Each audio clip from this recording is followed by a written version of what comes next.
Bismillahirrahmanirrahim. Assalamualaikum warahmatullahi wabarakatuh. Waalaikumsalam warahmatullahi wabarakatuh.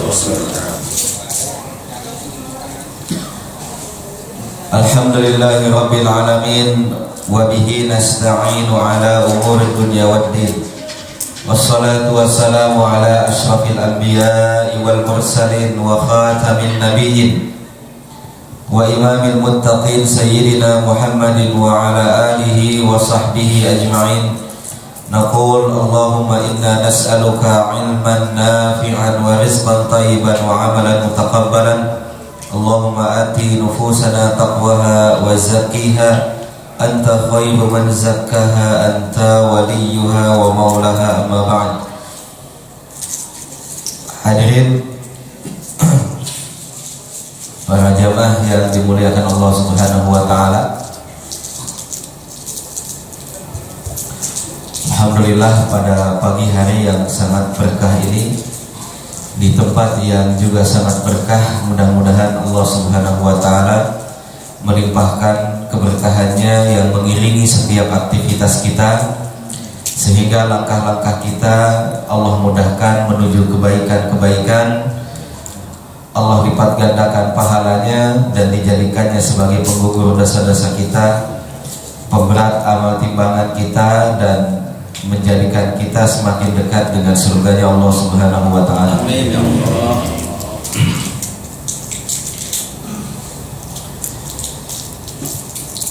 Para jamaah sekalian yang dimuliakan Allah Subhanahu wa taala, Pak Beni datang-datang langsung pembukaannya luar biasa. Saya pikir mau Pak Haji Edi lagi.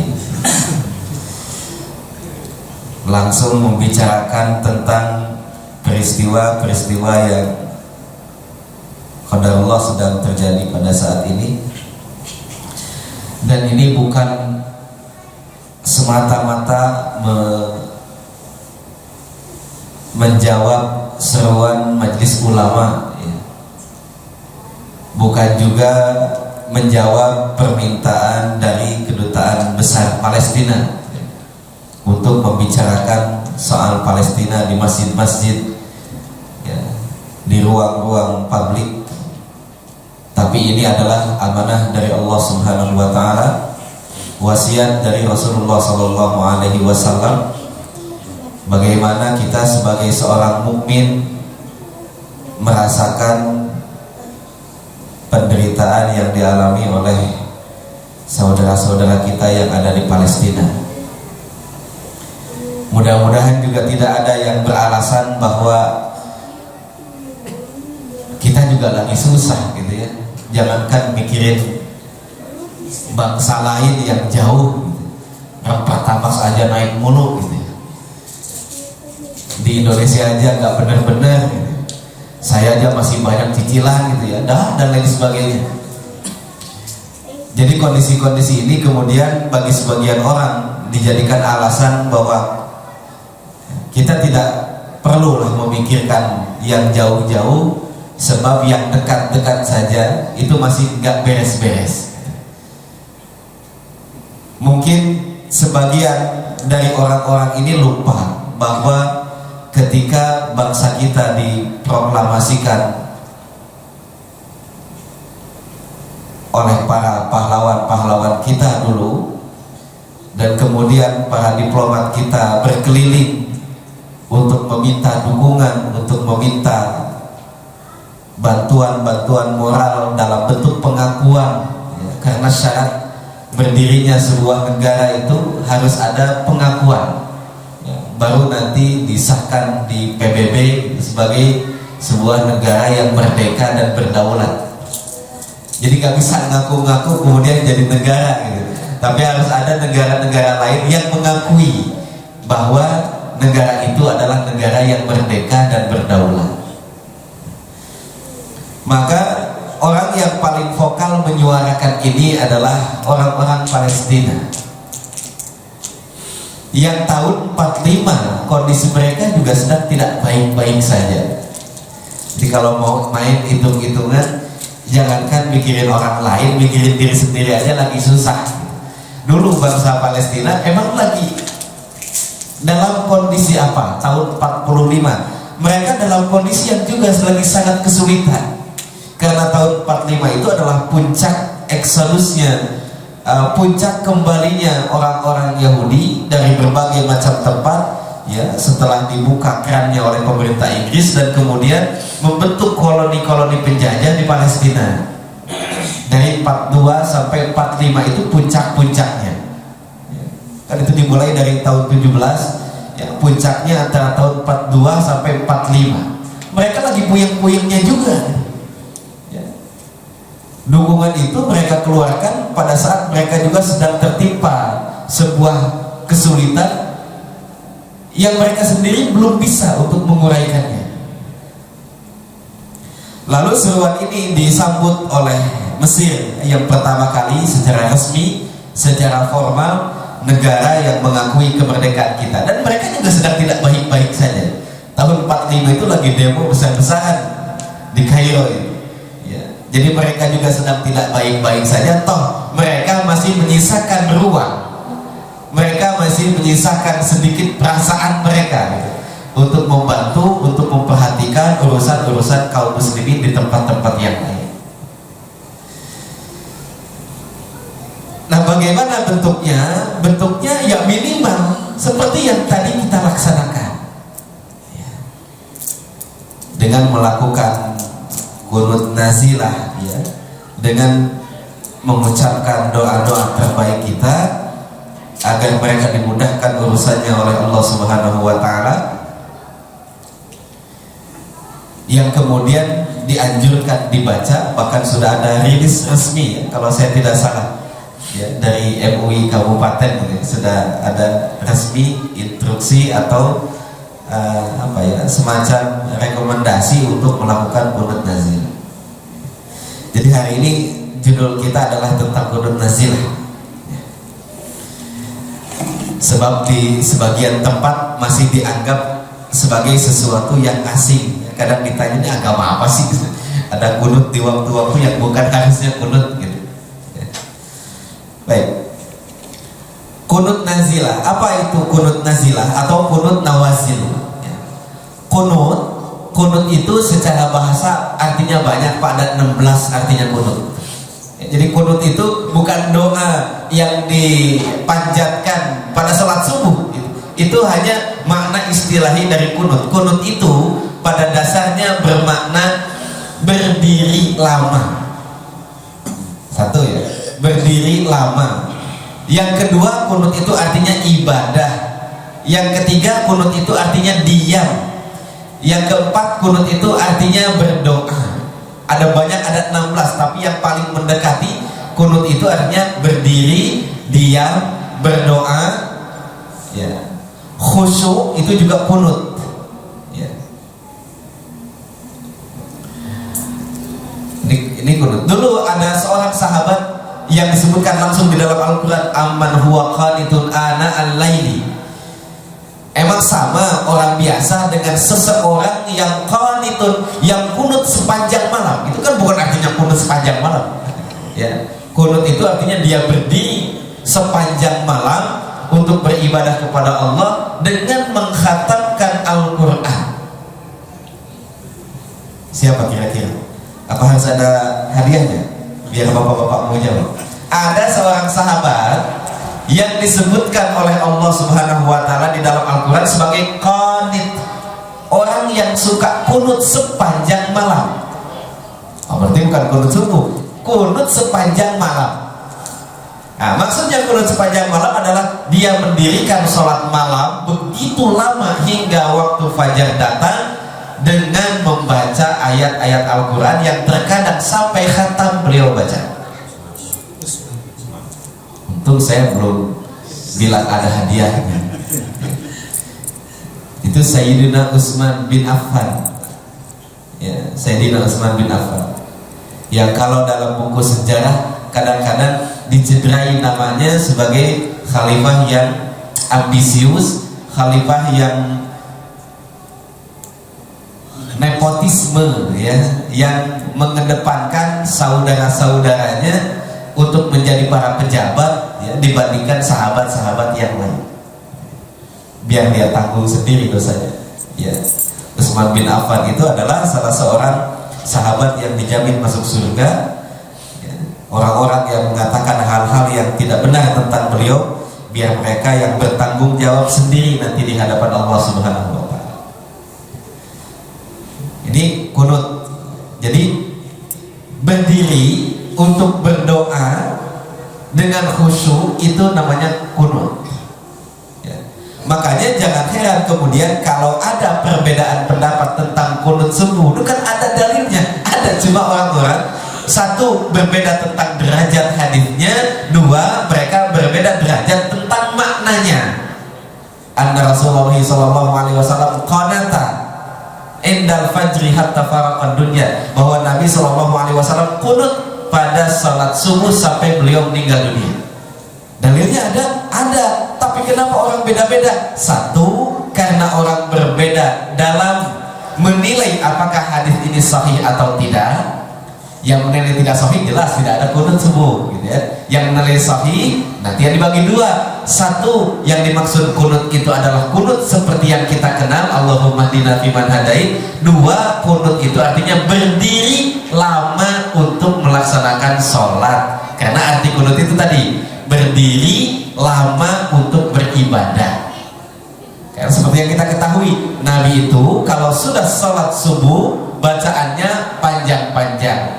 Ya, standar beliau bacaan salat subuh adalah tiwalul mufassal, surah-surah mufassal yang panjang. Dari mana surah mufassal yang panjang itu? Mulai dari surah Qaf, ya, mulai dari surah Qaf sampai wal mursalati urfa. Ya, itu jenis-jenis surah tiwalul mufassal. Ya, Bapak tinggal pilih mau surah Qaf boleh, mau surah Al-Qamar boleh, mau Al-Waqiah boleh, mau Ar-Rahman boleh, ya, apalagi mau Al-Hadid boleh, mau Al-Mujadalah boleh. Yang jelas range-nya itu antara surah Qaf sampai wal mursalati urfa, itu namanya tiwalul mufassal. Itu standar bacaan salat subuhnya Rasulullah sallallahu alaihi wasallam. Ya, makanya ketika menerjemahkan qanata, kunut artinya berdiri lama ketika sholat subuh. Ya, sudah, mau yang ini silahkan, mau yang ono juga silahkan. Ya, yang jelas sholat subuhnya 2 rakaat, gitu ya. Sholat subuhnya 2 rakaat. Ya. Nah ini artinya kunut. Apa artinya nazilah? Nazilah itu peristiwa yang terjadi baru-baru ini. Peristiwa besar yang terjadi baru-baru ini namanya nazilah atau nawazil. Dalam konteks fikih ada fikih nawazil, fikih tentang hal-hal yang baru terjadi. Misalnya apa hukum uang kripto? Dulu nggak ada, gitu ya. Gimana kalau kita bisnis kripto, Ustaz? Nah, itu namanya fikih nawazil. Fikih yang membahas tentang hal-hal yang kontemporer yang baru terjadi. Ya. Transplantasi jantung gimana hukumnya? Nah, itu namanya fikih nawazil. Itu BUMN harus bayar zakat atau enggak? Nah, dulu enggak ada BUMN, ya. Nah, maka itu namanya sebenarnya fikih nawazil. Ya, fikih tentang persoalan-persoalan yang baru terjadi. Berarti kunut nawazil atau kunut nazilah adalah kunut tentang menanggapi peristiwa yang sedang terjadi, yang baru saja terjadi. Peristiwa apa yang dimaksud? Peristiwa yang menimpa kaum muslimin dalam bentuk satu, ketika kaum muslimin dianiaya, dizolimi, diperangi oleh pihak-pihak lain. Ada kunut nawazil atau kunut nazilah. Contohnya, dulu Nabi SAW kunut 1 bulan penuh. Anna Nabiya sallallahu alaihi wasallam qanata yad'u ala ri'al wa zakwan wa usayyah. Dulu Nabi pernah kunut selama 1 bulan, melaknat, mendoakan kehancuran untuk kabilah Ri'al, kabilah Zakwan, kabilah Usayyah. Siapa mereka? Mereka adalah kabilah-kabilah yang dulu membunuh utusan-utusan Rasulullah Sallallahu Alaihi Wasallam. Jadi mereka tuh pernah datang kepada Nabi Sallallahu Alaihi Wasallam dan kemudian berkata, ya dalam satu riwayat, ya Rasulullah, ya Muhammad, nih kami nih banyak yang tertarik dengan Islam, tapi kami tidak punya ustaz, nggak punya guru. Kirimlah ke tempat kami guru-guru. Maka Nabi mengirimkan para qurra, para sahabat ahli Al-Quran untuk mengajari mereka. Di tengah jalan mereka dibunuh, kemudian dimasukkan ke dalam sumur bangunan. Kayak PKI gitu. Diundang pengajian, tiba-tiba dibunuh. Ini terjadi pada tahun keempat Hijriyah, di bulan Safar. Ya, bahwa Nabi pernah mengutus utusan-utusan, 2 kali beliau mengutus utusan dan dua-duanya dibunuh. Maka kemudian Nabi SAW marah dan mendoakan keburukan.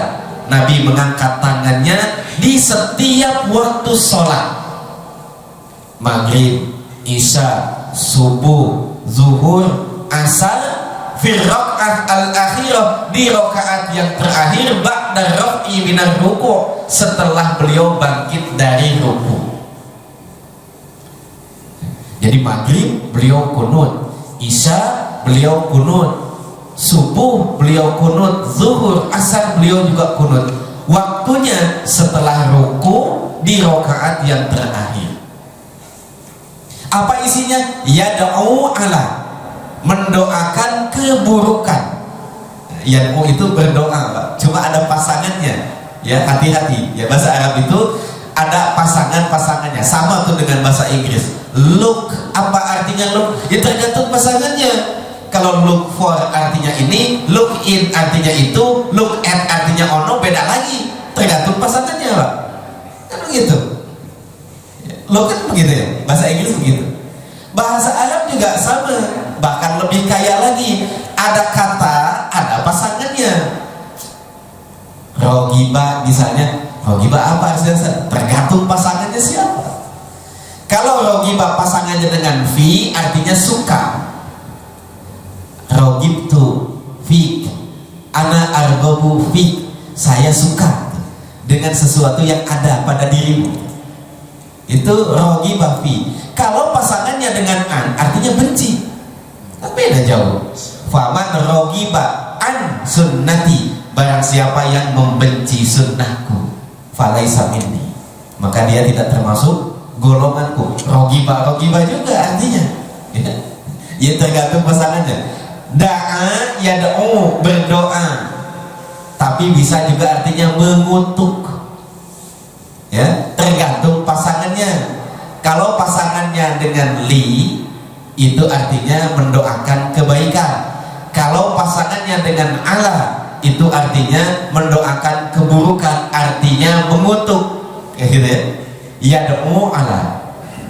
Ya. Jadi jangan salah pasangan, repot kalau salah pasangan. Jangan salah pasangan. Ud'u alayya, doain saya dong. Kalau ud'u alayya artinya doakan keburukan buat saya. Artinya jadi salah. Ud'u li, doakan saya dong. Jadi bapak-bapak nih, kalau nanti jalan-jalan ya ke negeri-negeri Arab ya, ketemu syekh ya, boleh minta doanya, boleh, dan itu dianjurkan, silakan. Ya, tapi gaya nih pengen pakai bahasa Arab. Ya, syekh, ud'u alayya. Ya saya kutuk saya, kutuk saya, itu artinya.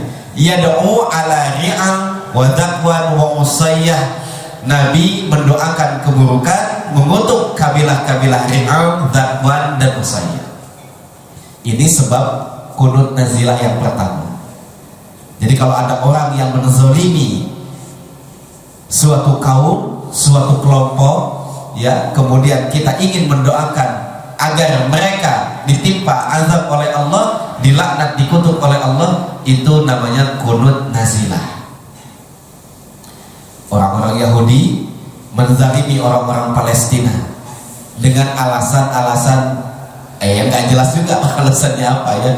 Yang konon katanya secara historis mereka punya hak karena ayah mereka Abraham itu tinggal udah begitu lama, lalu dilanjutkan dengan Ishak, lalu dilanjutkan dengan Yakub. Nah, Yakub itu yang disebut Israel. Ya, makanya para ulama itu berbeda pendapat. Boleh nggak sih kita melaknat Israel? Ada yang katakan tidak boleh. Ya, jadi tidak boleh melaknat Israel karena Israel itu adalah nama Nabi Yakub. Ya, Nabi Yakub itu julukannya Israel. Israel itu artinya Abdullah, hamba Allah. Ya.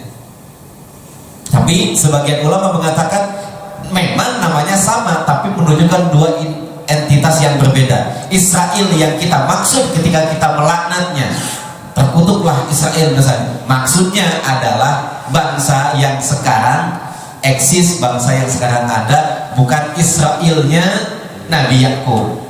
Ya, jadi Nabi Yakub itu julukannya Israel. Anak-anaknya disebut Bani Israel. Ya, banyak tuh anak-anaknya karena beliau punya anak 12.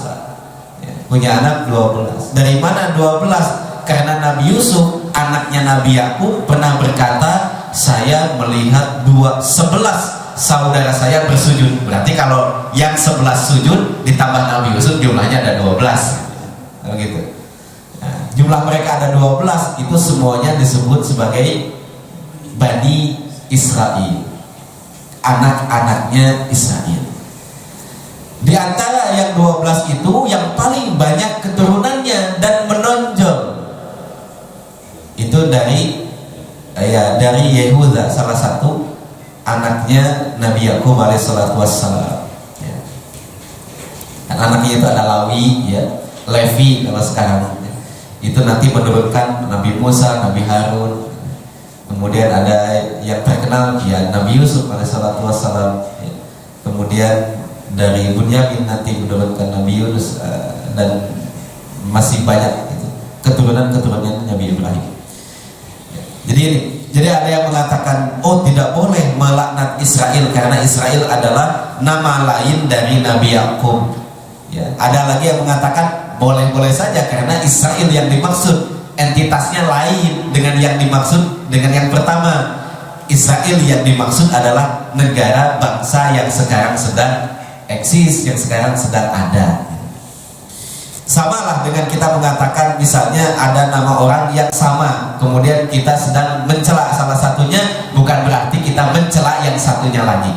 Ya, karena itu adalah dua entitas yang berbeda. Nah, ini salah satu klaim mereka bahwa mereka punya sejarah panjang di negeri Palestina, ya, yang kemudian dibantah oleh para sejarawan bahwa ya kalau mau main akar sejarah maka yang paling berhak ya atas negeri Palestina ya bangsa Kan'an, karena mereka sudah hidup ratusan tahun lebih lama daripada orang-orang Yahudi. Ya, bahkan kan Nabi Ibrahim sendiri bukan orang Palestina. Beliau adalah orang Babilonia yang kemudian setelah dibakar oleh Raja Namrud, dakwah beliau ditolak. Beliau kemudian mengatakan, inni dzahibun ila rabbi sayahdin. Adalah saya mau pindah saja. Kemana? Menuju negeri yang Allah perintahkan, yaitu Palestina. Kan beliau tadinya orang Babilonia, tinggalnya di tepi barat Sungai Efrat. Ya. Kemudian diperintahkan untuk hijrah ke Palestina, lalu ke Mesir, kemudian kembali lagi, kemudian ke Mekah, kemudian kembali lagi. Dari akar sejarah. Kemudian alasan berikutnya dari akar ideologi, dari akar agama. Itu karena Allah sendiri yang menjanjikan. Ada di dalam Al-Quran ada, ya qaumil khulul ardhul muqaddasatan allati kataballahu lakum. Wahai kaumku, masuklah kalian ke negeri yang dijanjikan oleh Allah untuk kalian. Ya, dulu Nabi Ibrahim itu ketika hijrah dijanjikan 3 kali beliau dijanjikan. Ya, beliau dijanjikan penguasaan atas sungai besar dari mulai sungai Nil, kemudian Laut Merah sampai sungai Efrat. Itu untuk Nabi Ibrahim dan keturunannya. Nah, coba kan masalahnya keturunan Nabi Ibrahim banyak, Pak. Selain Nabi Ishak juga Nabi Ismail. Ya, Nabi Ismail juga adalah keturunan Nabiullah Ibrahim alaihissalatu wassalam. Bahkan Nabi Ishak itu juga punya banyak keturunan, karena Nabi Ishak Tidak seperti bapak-bapak yang istrinya cuma satu, beliau istrinya banyak dan kemudian punya banyak keturunan. Kenapa cuma yang ini saja yang kemudian mengklaim berhak mendapatkan warisan yang dimaksud dan tidak anak-anaknya yang lain gitu ya. Nah, ini dari segi agama dan ideologi yang ada perjanjiannya. Bahkan di dalam kitab-kitab suci agama mereka, janji itu diikat dengan apabila mereka taat dan patuh kepada. Nah, kalau nggak taat dan nggak patuh mah nggak dikasih warisan gitu istilahnya itu. Kayak gini ya. Kemudian yang kedua, kenapa kunut nazilah itu ada? Tadi untuk mendoakan orang-orang yang zalim. Yang kedua, untuk berdoa kepada Allah agar menyelamatkan orang-orang yang terzalimi. Kalau tadi mendoakan orang-orang yang zalimnya, mengutuk, mendoakan kehancuran dan lain sebagainya. Nah, gimana redaksinya? Bebas, terserah bapak-bapak, ya, terserah imam masjid saja redaksinya. Mau misalnya Allahumma ahlikil kafarata wal musyrikin wa dabbir a'da'aka a'da'adin. Ya Allah, hancurkanlah orang-orang kafir, orang-orang musyrik. Ya Allah, hancurkanlah orang-orang yang memusuhi agama. Allahumma ahlikil yahud, misalnya ya Allah hancurkanlah orang Yahud. Boleh, silahkan. Itu juga sering disebutkan oleh para ulama, ya. Atau mau dengan redaksi yang lain yang jelas menunjukkan permohonan kita kepada Allah Subhanahu wa taala agar Allah melaknat, agar Allah mengutuk, agar Allah menghancurkan orang-orang yang menzalimi saudara-saudara kita yang ada di Palestina. Misalnya, kalau yang kedua itu isinya doa meminta keselamatan. Ya Allah, selamatkanlah, gitu ya. Allahumma ansur ikhwananal muslimin. Ya Allah, selamatkan saudara-saudara kami. Apa Nabi pernah melakukannya? Pernah.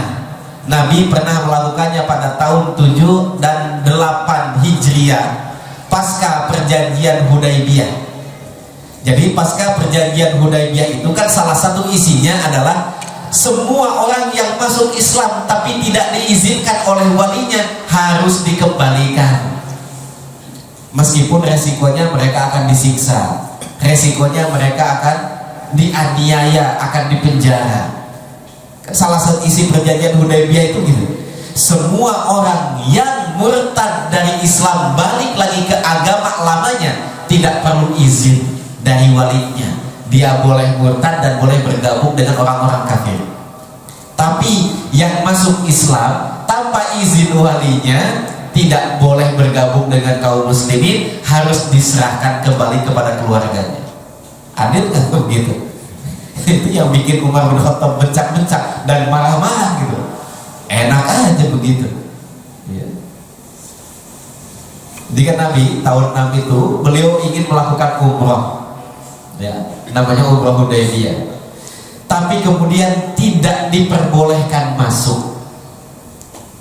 Akhirnya kemudian terjadilah kesepakatan Hudaybiyah yang salah satu isinya Nabi pulang lagi, nanti aja tahun depan kalau mau umroh, ya, tahun depan umrohnya, jangan sekarang. Isinya yang lain, siapapun yang masuk Islam tanpa izin walinya harus dikembalikan. Dan itu kan resikonya udah kebayang, Pak. Masuk Islam dikembaliin lagi ke tempat asalnya. Maka kemudian orang-orang seperti putranya Suhail bin Amr, Ilyas bin Rabi'ah, kemudian Salamah bin Hisam dan lain-lain, itu mereka disiksa, Pak, di tempat-tempat orang-orang kafir itu. Mereka dipersulit, mereka dipaksa untuk pindah agama lagi. Maka Nabi SAW kemudian mengangkat tangannya, berdoa di setiap waktu sholat, Allahumma anji, ya Allah selamatkanlah Ayas bin Rabi'ah, Salamah bin Hisham, Al-Walid bin Al-Walid. Nabi menyebutkan nama beberapa orang, ya. Al-Walid bin Al-Walid itu saudaranya Khalid bin Walid yang masuk Islam tapi tidak dapat izin untuk bergabung di Madinah. Dia disiksa di Mekah. Maka Nabi doakan, ya Allah selamatkanlah Al-Walid bin Al-Walid. Salamah bin Hisam juga sama, dia masuk Islam tapi tidak diizinkan keluarga besarnya untuk bergabung di Madinah, dia disiksa. Siapa? Salamah bin Hisam, anaknya Amr bin Hisam, anaknya, saudaranya, adiknya Amr bin Hisam. Amr bin Hisam itu Abu Jahal, adiknya Abu Jahal.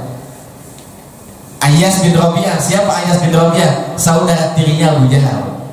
Ya, jadi Abu Jahal itu saudara-saudaranya masuk Islam ya.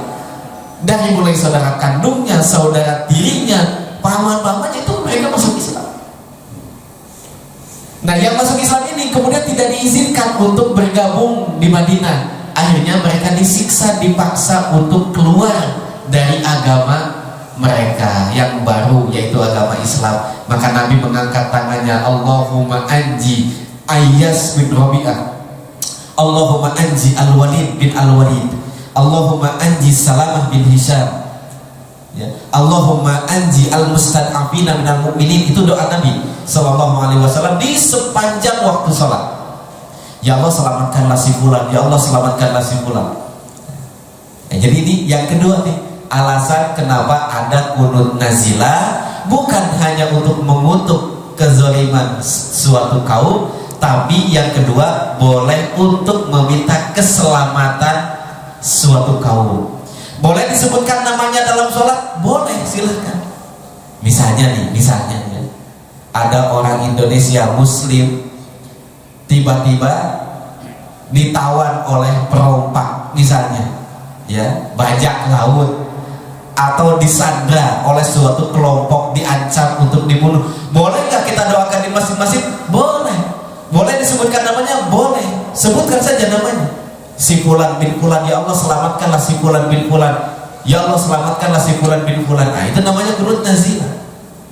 Bukan hanya isinya mengutuk, tapi juga meminta agar Allah menyelamatkan orang-orang yang kita tuju sebagai objek kunut nazilahnya.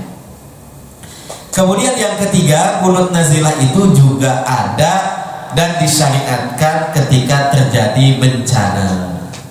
Ini kering-kering begini, bapak-bapak boleh kunut nazilah? Boleh, silakan. Apa isinya? Minta hujan. Kemarin ketika COVID sudah dianjurkan kunut nazilah, cuma banyak masjid yang tidak melakukannya. Ya. Ada kunut nazilah ketika COVID? Ada. Apa doanya? Ya minta agar COVID-nya segera selesai, agar Allah memberikan kesehatan untuk kaum muslimin, ya. Allahumma adfa'anna al-waba wal ghala wal fasha wal mihan wat ta'un wal zalazil wal mihan was suyub al mukhtalifah. Kan doanya begitu di beberapa masjid, ya. Setelah ruku mereka mengangkat tangan dipimpin oleh imam, Allahumma adfa'anna al-waba wal ghala wal waba, ya Allah jauhkanlah, singkirkanlah dari kami harga-harga yang mahal, kemudian bencana-bencana, wabah-wabah, penyakit-penyakit, fitnah-fitnah. Nah, itu namanya kunut nazilah juga, ya. Jadi jangan ada pertanyaan kemudian emang siapa yang diserang? Bukan siapa yang diserang gitu, tapi karena ada bencana umum yang terjadi kepada kaum muslimin, maka ada syariat kunut nazilah, ya. Jadi kunut nazilah itu kalau ada sesuatu yang menimpa kaum muslimin, ya, maka ada kunut nazilah. Boleh nggak kalau ada pemuda ditolak cintanya, kemudian dia minta imam kunut nazil mendoakan itu ya sebuah keluarga yang sudah menolak, ya, keinginannya. Dulu Nabi Shallallahu Alaihi Wasallam itu pernah ditegur oleh Allah Subhanahu Wa Taala karena mendoakan melaknat beberapa orang yang belum jatuh vonis dari Allah Subhanahu Wa Taala akan meninggal dalam kondisi yang kubur, ya. Jadi jangan disebut nama kalau kita ingin mendoakan, ya, mendoakan keburukan bagi suatu kelompok, ya, ya sebutin aja kelompoknya, tapi jangan disebut namanya. Karena secara individu nama itu mungkin nanti suatu saat di akhir kehidupannya mungkin akan bertaubat kepada Allah Subhanahu Wa Taala. Nabi itu pernah mendoakan Suhail bin Amr, saking jengkelnya beliau, karena dulu begitu licinnya Suhail bin Amr itu, ya. Kemudian beliau pernah mendoakan beberapa orang yang kemudian orang-orang ini masuk Islam dan baik keislamannya, ya. dan baik Islamannya. Maka Nabi kemudian dilarang oleh Allah untuk mendoakan secara personal si fulan bin fulan, kecuali yang sudah dinas oleh Allah Subhanahu wa taala bahwa dia memang akhir kehidupannya akan seperti itu. Contohnya siapa? Abu Lahab. Ya, dari awal sudah dinas oleh Allah, tabbat yada abi lahab wa tabb, gitu.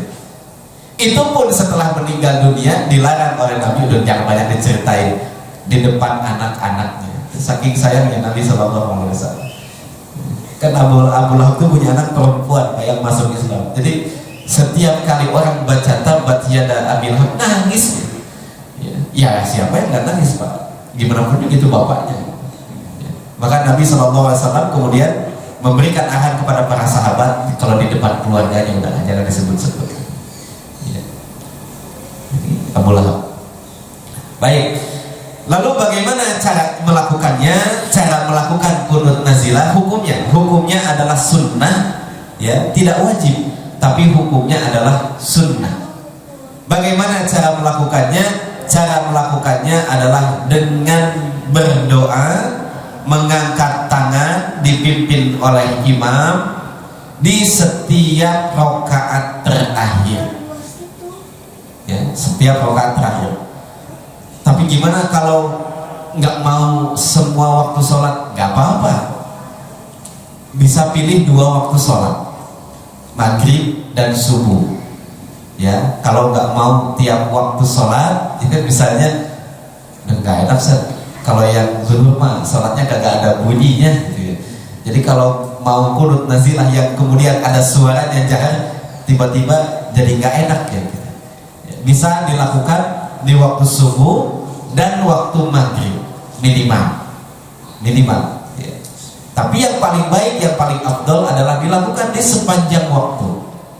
Berapa lamanya sampai kemudian hilang apa yang sedang terjadi, atau jangka waktunya 1 bulan, ya, 1 bulan, atau sampai hilang apa yang sedang terjadi. Misalnya sudah aman lagi situasinya, misalnya sudah tidak ada lagi COVID-nya, ya, paling gampang. Kalau nggak mau ada COVID, tinggal nggak diberitain selesai, gitu, ya. COVID mah gampang hilang ya, asal tidak diberitain udah hilang sendiri, gitu. Ya. Kemudian kezolimannya sudah berhenti, maka berhenti kunut nazilahnya. Orangnya sudah diselamatkan, sudah kembali lagi dari sandranya, sudah diselamatkan oleh pasukan-pasukan tentara kita misalnya, maka berhenti kunut nazilahnya, gitu ya. Jadi sampai kapan? Sampai kejadiannya selesai, sampai hujannya turun, misalnya kalau kunut nazilahnya gara-gara kekeringan, ya, atau sampai 1 bulan. Kapan persisnya dilaksanakan? Setelah ruku. Boleh nggak sebelum ruku? Boleh. Kunut itu boleh dilakukan sebelum ruku, boleh dilakukan setelah ruku. Tapi mayoritas ulama lebih suka jika dilakukan setelah ruku, seperti yang biasa kita praktekkan. Ada di tempat lain sebelum ruku. Ya, jadi habis baca surat mereka langsung berdoa melakukan kunut. Boleh begitu? Boleh, silakan. Karena Nabi pernah sesekali melakukannya sebelum ruku. Tapi mayoritas kunut nazilah itu dilakukan setelah ruku.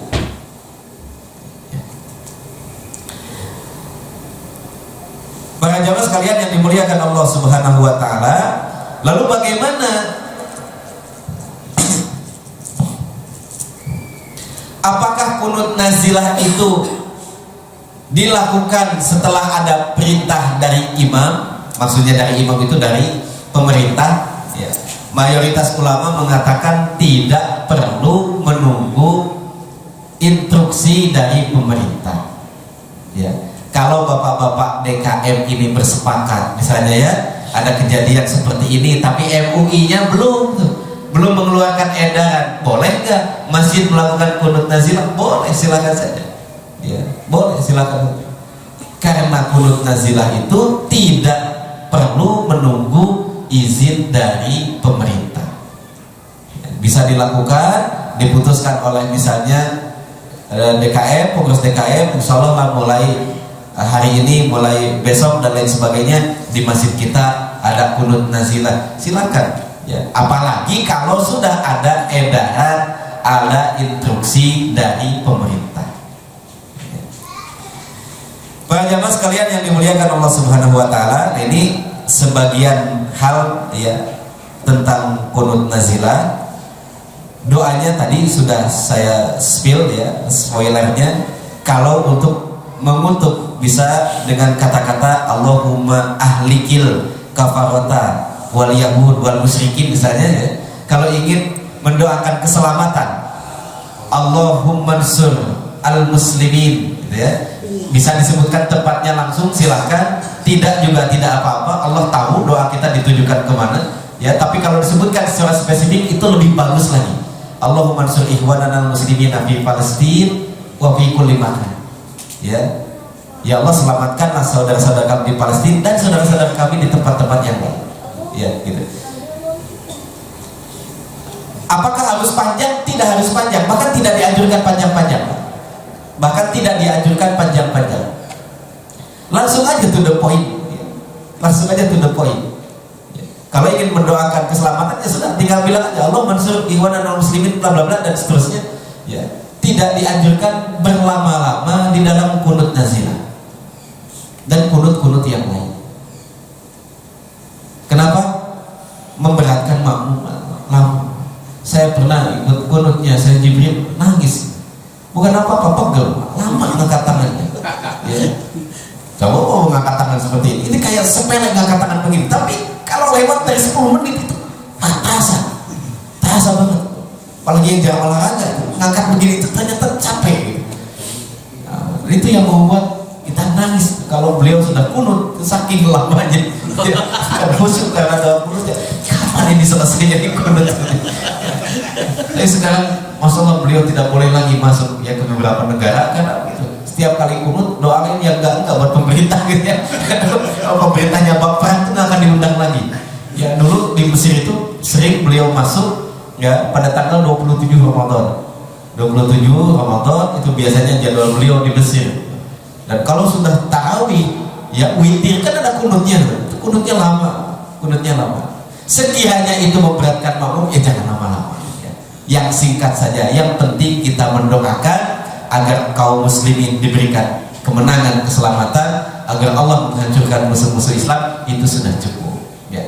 Baik para jamaah sekalian yang dimuliakan Allah Subhanahu wa taala, ini tentang kunut nazilah yang secara historis pertama kali dilakukan pasca perang Uhud.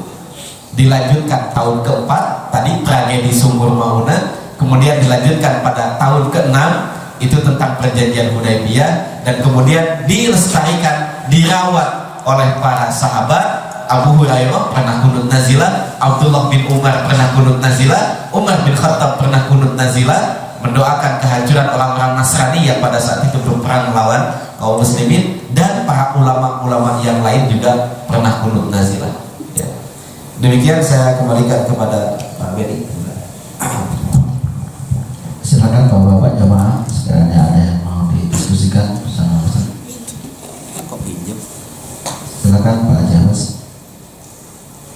Assalamualaikum warahmatullahi wabarakatuh. Waalaikumsalam. Ustaz, saya mau tanya masalah ada sebagian ulama mengatakan bahwa Allah tidak akan menciptakan langit dan bumi dan seisinya kalau tidak ada Nabi Muhammad SAW. Itu mohon keterangan apa ada di Al-Quran atau di dalil itu. Itu aja tadi. Baik. Temanya masih Maulid Nabi ini. Ada di dalam hadis qudsi ya, dalam hadis qudsi. Hadis qudsi itu hadis, tapi maknanya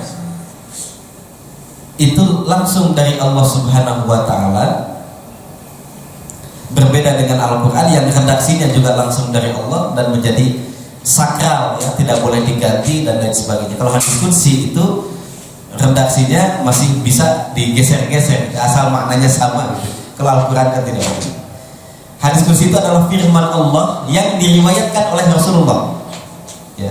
Qala Allah azza wa jalla, kata Rasulullah, itu berarti hadis kursi. Ya.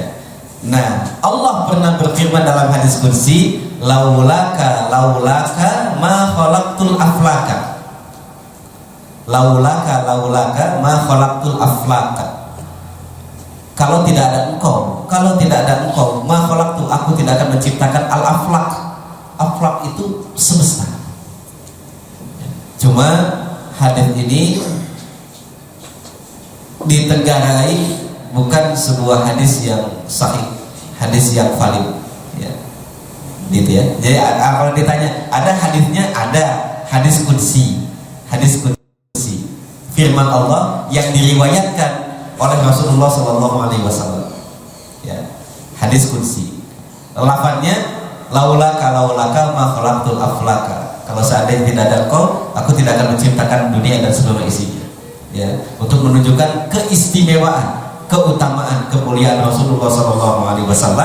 Tapi hadis ini menurut mayoritas ulama hadis yang tidak valid, tidak sahih, namun tidak mengurangi kemuliaan Rasulullah SAW.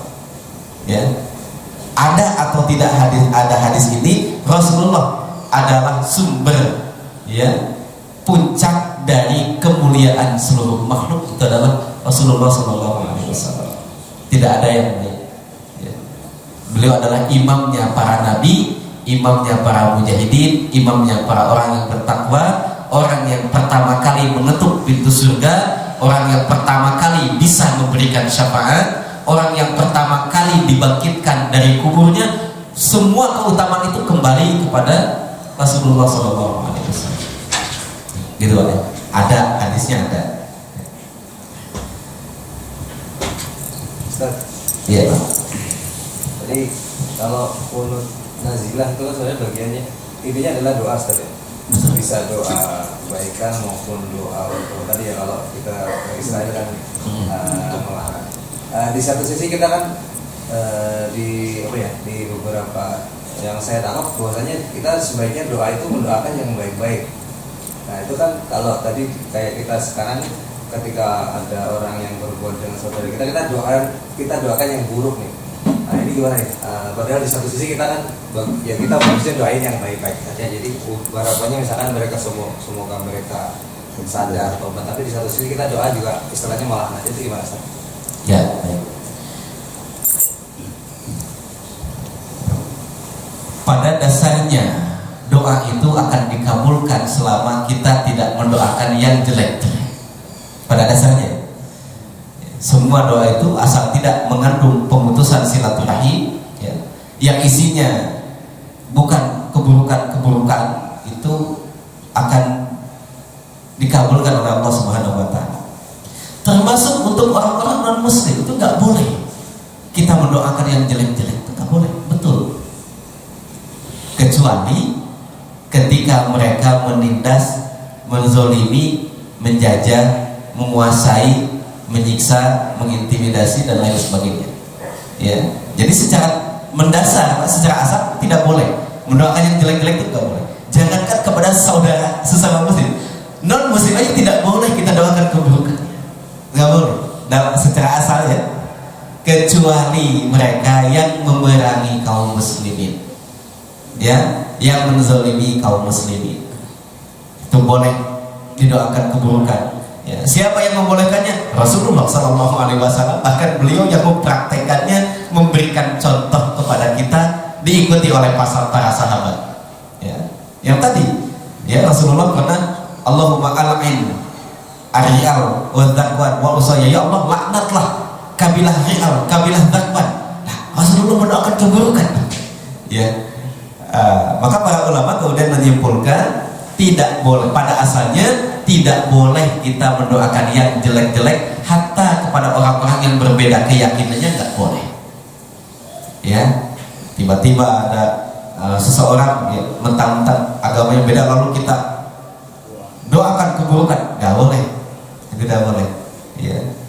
Nah, tapi ketika mereka melakukan penyerangan, agresi seperti yang terjadi dulu pada zaman Nabi, para sahabat dibunuh sampai 70, ya, atau pada zaman yang Umar bin Khattab, ya, ketika ketika orang-orang Nasrani berkhianat kepada kaum muslimin sehingga terjadi peperangan yang berkepanjangan, ya, atau yang terjadi sekarang kepada orang-orang Palestina, maka boleh-boleh saja mendoakan keburukan untuk orang-orang yang menzalimi, memerangi kaum muslimin. Tapi pada asalnya betul Pak, tidak boleh pada asalnya. Ya. Ini adalah balasan dari keburukan-keburukan yang mereka lakukan. Yang lain, ya silakan Selendi. Assalamualaikum, mau nanya, misal kalau kita kunut untuk personal, pribadi, untuk keluarga yang sakit itu gimana ya?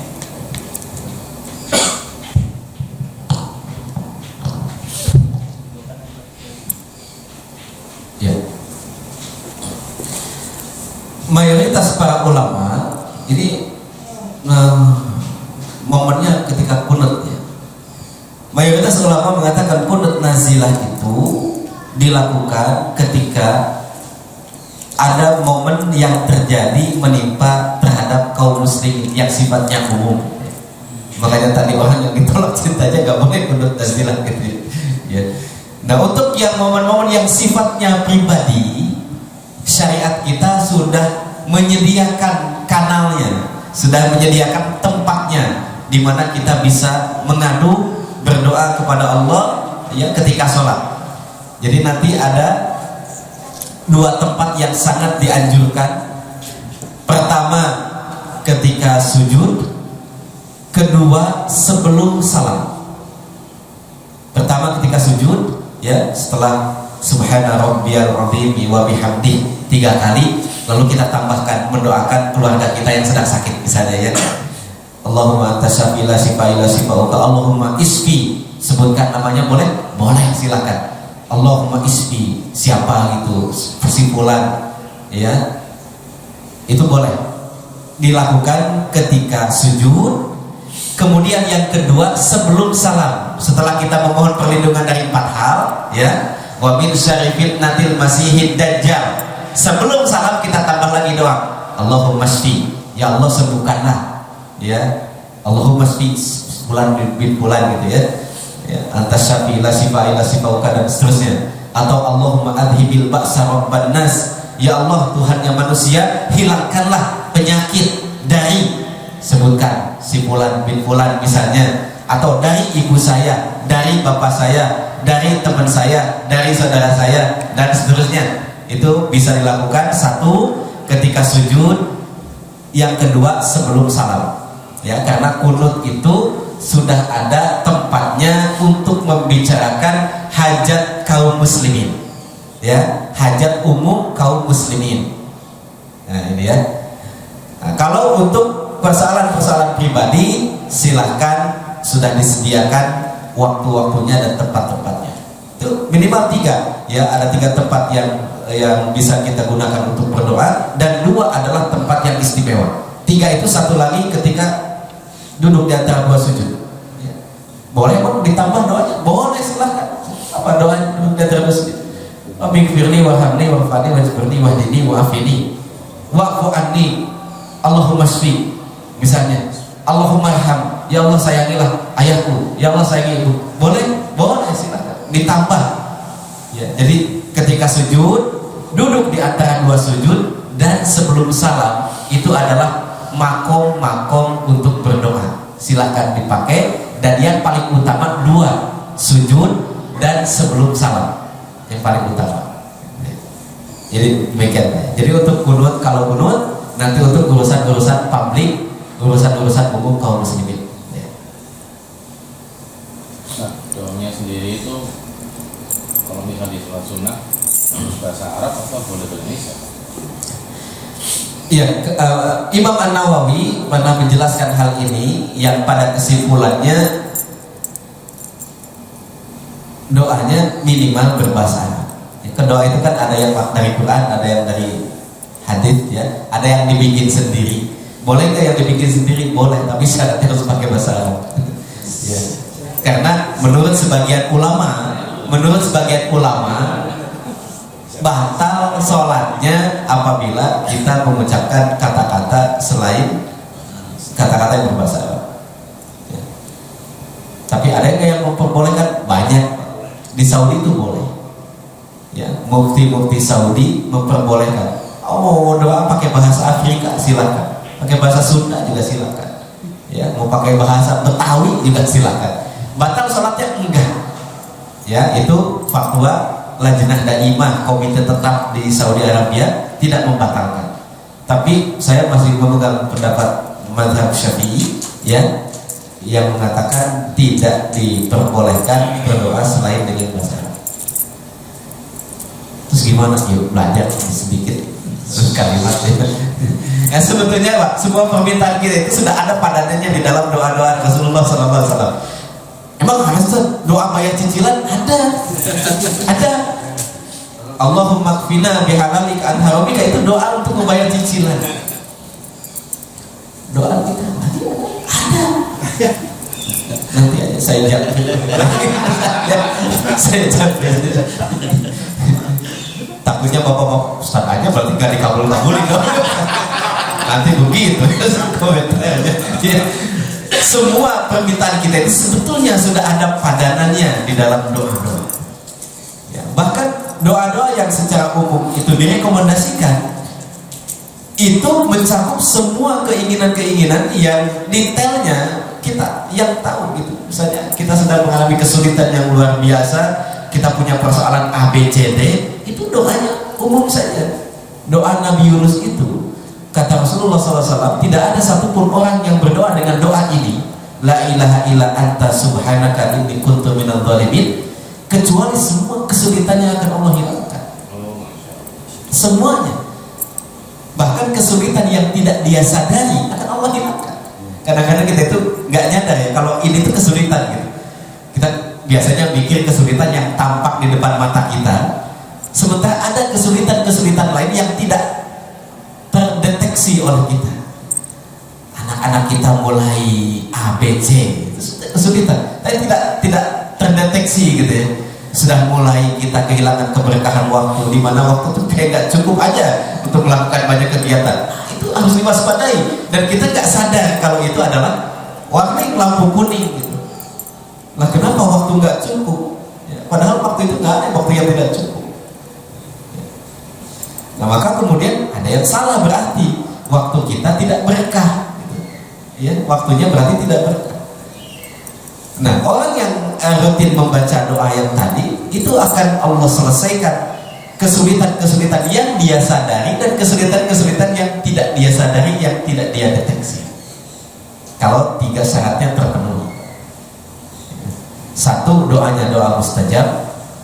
2, orang yang berdoanya kuat keyakinannya, kuat kehusuannya. 3, tidak ada yang menghalangi antara dia dengan pengabulan doa.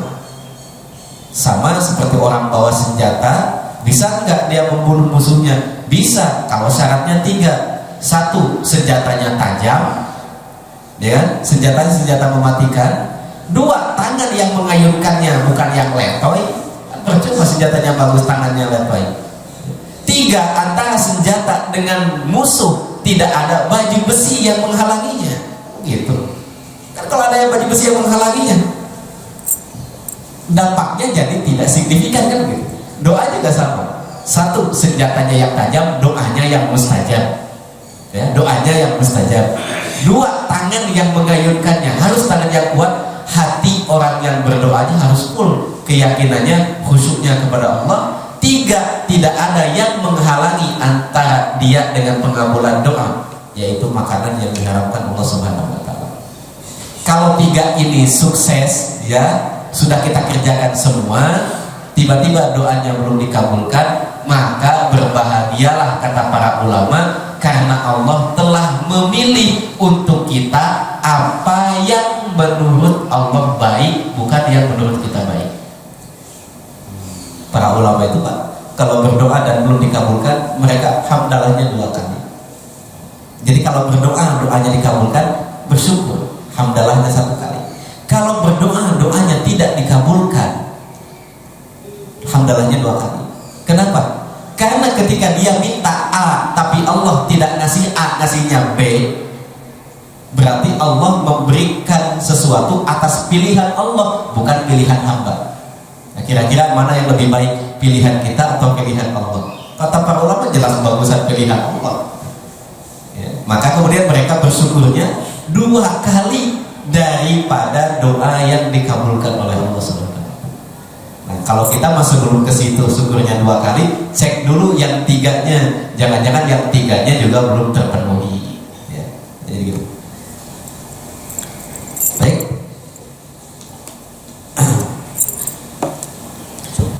Para jamaah sekalian, saya mohon maaf ya atas segala kekhilafan dan kekurangan. Mudah-mudahan Allah Subhanahu wa taala memberikan rahmat dan karunia-Nya kepada kita semua. Mudah-mudahan keluarga kita Allah jadikan keluarga yang sakinah mawaddah warahmah. Mudah-mudahan Allah Subhanahu wa taala memberikan keteguhan dan kesabaran bagi saudara-saudara kita serta kemudahan, dan kemudian Allah memberikan kesadaran kepada kaum muslimin dimanapun mereka berada bahwa apa yang menimpa orang lain sejatinya menjadi ujian bagi dirinya. Ini prinsip dari para ulama. Ya, banyak orang yang mengatakan, wah mereka sedang diuji. Padahal yang sedang Allah uji bukan hanya mereka, tapi juga kita semua. Allah sedang menguji kita, apa respon kita terhadap peristiwa-peristiwa yang sedang terjadi. Ya. Demikian saya kembalikan. Billahi taufiq wal hidayah. Assalamualaikum warahmatullahi wabarakatuh.